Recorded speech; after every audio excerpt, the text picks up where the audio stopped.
When I first saw this move, I thought, oh, come on man, what is the idea? Find out how Alireza Firouzja lost in style thanks to Wesley So, playing one of the most brilliant combinations I have ever seen. At first, the idea is not clear, but then a few moves later, Firouzja is lost. This game took place in the quarterfinals of the Meltwater tournament. If it's your first time here, hello, my name is William. I create chess videos. Let's begin. Wesley So has white, Alireza Firouzja has black. E4, C6. D4, D5, E5, we have the advanced Carlsen.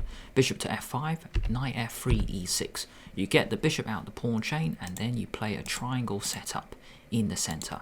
Bishop E2, knight to E7, castle.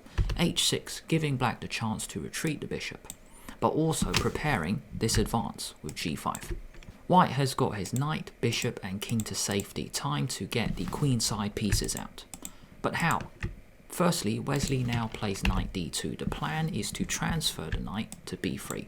Why? So then it controls the c5 square to stop black playing this pawn break to free his position. Knight d7, Firouzja wants to go c5, so knight b3. White has knight and pawn clamping down on this square. G5. Firouzja gets space on the king side. One idea is to play bishop g7 and then castle. G5, time to get this bishop out, Wesley just puts it on d2. A5, Firouzja wants to get space on the queen side, perhaps playing a4 to kick this knight away. But Wesley now plays a4, locking that pawn down. If we look at this position, White actually has knight and bishop on that pawn. White could potentially get another piece, queen, on that pawn as well. Queen to c7. Firouzja is putting pressure in the center. Ideas of c5, a pawn break we talked about, also f6. Breaking up White's center because White has space. Because White has more space. c3, pawn chain. Always sensible to make sure all your pawns defend each other.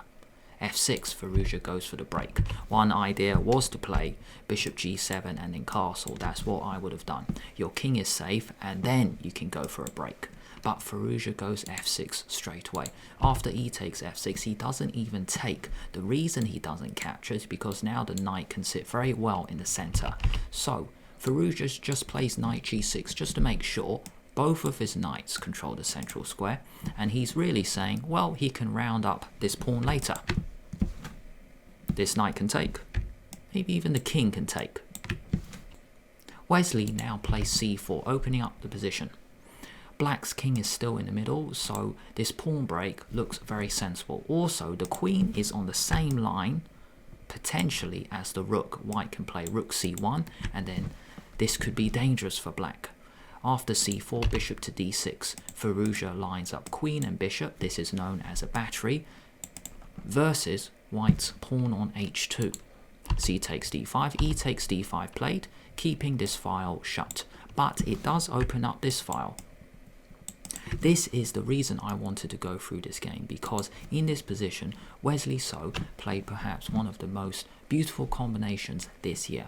It is such a deep combination. When I first saw this move, I thought, oh, come on man, what is the idea? Now, one idea I was thinking of was just queen to e1, because I mentioned it before, queen, bishop, knight line up against this. So if you play b6, there might be a discovery, and there is bishop d3 check, and you actually win a pawn. Bishop attacks bishop, so black has to play bishop e4, and after take, take, take, black is losing. King f7. Black is a pawn down, rook c1, we can keep up the pressure here as well. White is totally winning.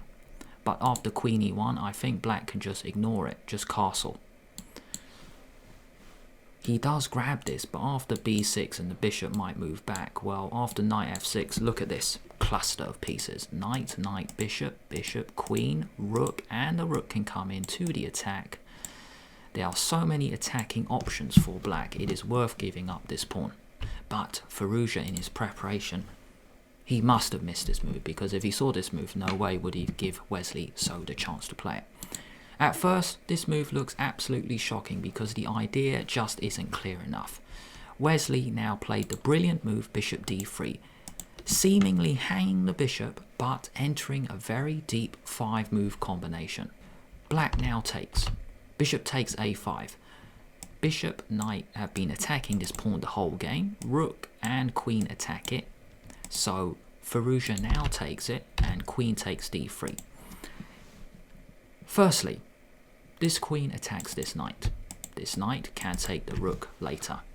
Also, another idea is the rook can come with check. Another idea, this pawn is, well, it's alive. So it's still controlling key squares around the black camp. But after queen takes d3, I still did not see Wesley's idea, because after king f7, now what? Well, knight takes rook.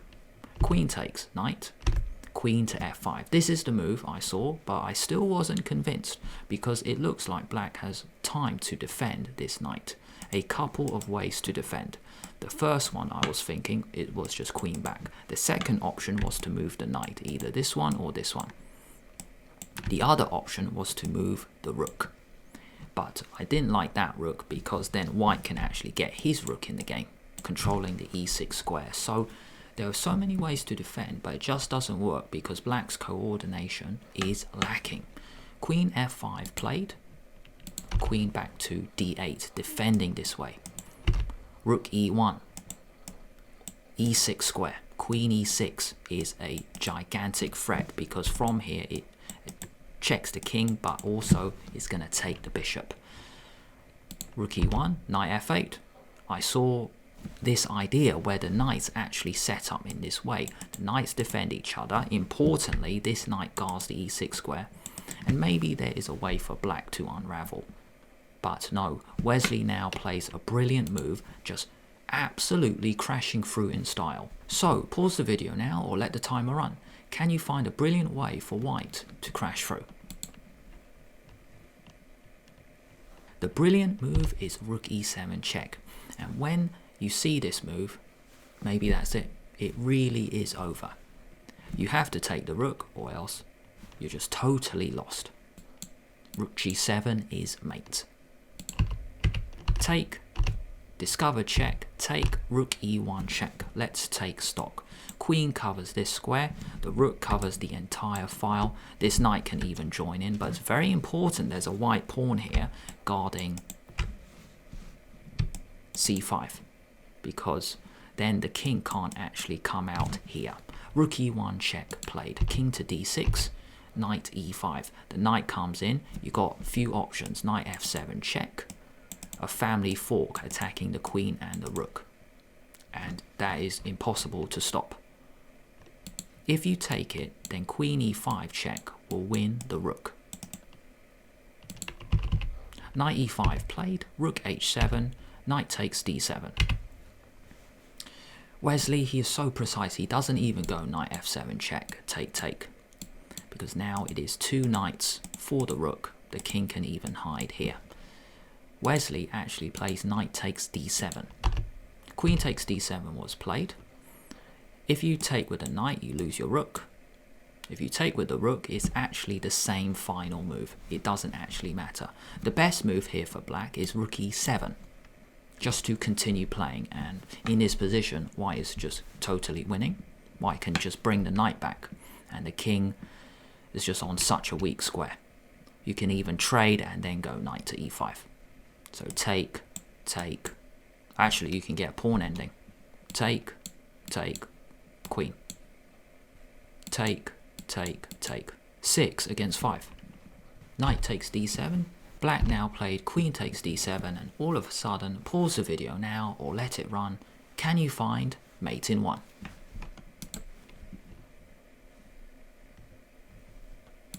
Checkmate in 1 move, all of a sudden queen e5. Very important, as I mentioned before, this king cannot come out because there is a pawn guarding this. And that is checkmate all of a sudden. King cannot go back due to the queen, can't go there or there. Here are the standings for the quarterfinal. Carlsen beat Aronian in his match. Nepomniachtchi beat Nakamura. Wesley So beat Alireza Firouzja. And Anishgiri beat MVL. So here we have the semi-finals. Carlsen versus Nepomniachtchi, and Wesley So versus Anishigiri. Thanks a lot for watching all the way until the end. If you enjoyed this video, why not give it a like and subscribe to the channel at the same time. If you press the bell, that means YouTube will let you know when I release a new video. Have a nice week, and I'll see you later.